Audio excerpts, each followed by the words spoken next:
اهلا بيكم اعزائي المشاهدين. النهارده معانا برنامج بدايه الحكاوي. في حكاوي كتيره قوي بنعرفها. كل بدايه بنعرفها من كل ضيف، وكل مشروع هنعرفه لكل صاحب مشروع هنعرفه بدايه الحكاوي على شاشه قناه الحدث. النهارده هنكتشف حاجه كبيره قوي. واحد من ملوك الريداتير في مصر، هو ملك الريداتير في العموم، الحاج صفوت.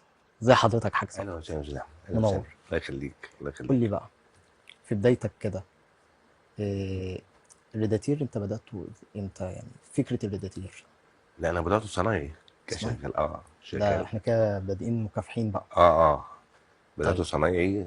وبعد كده اتطورت في الدنيا فعملت اسطمبات مم. عشان اعمل مستلزمات اللي هي كلها. مم. فعملت في الاسطمبات بعمل شغل نحاس وشغل ألمونيوم. مم. دلوقتي كل العلب، كل الكعان، كل الغاب، كل مستلزمات اللي بتدي للريداتير. مم. بعد كده بجيب الريداتير وبجمعه متجمع. بحيث يديني ريداتير في الاخر، يديني ريداتير اركبه في العربيه.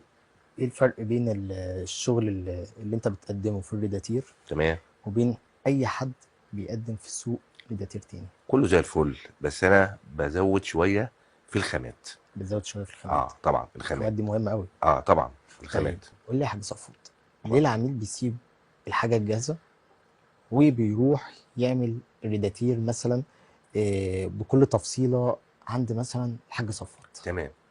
بالنسبه للناس اللي هي بتشتغل اوبا وبتشتغل توكوسا والكلام ده كله، مم. فبيحتاج حاجه محمله مم. وحاجه القطر بتاعها يكون واسع شويه. فدوت بيجي لي بحيث انا اعمل له بدل ما هو القطر بتاع اللي في السوق صغير، فبعمل له القطر الكبير بحيث يستحمل السخونيه. مم. تمام.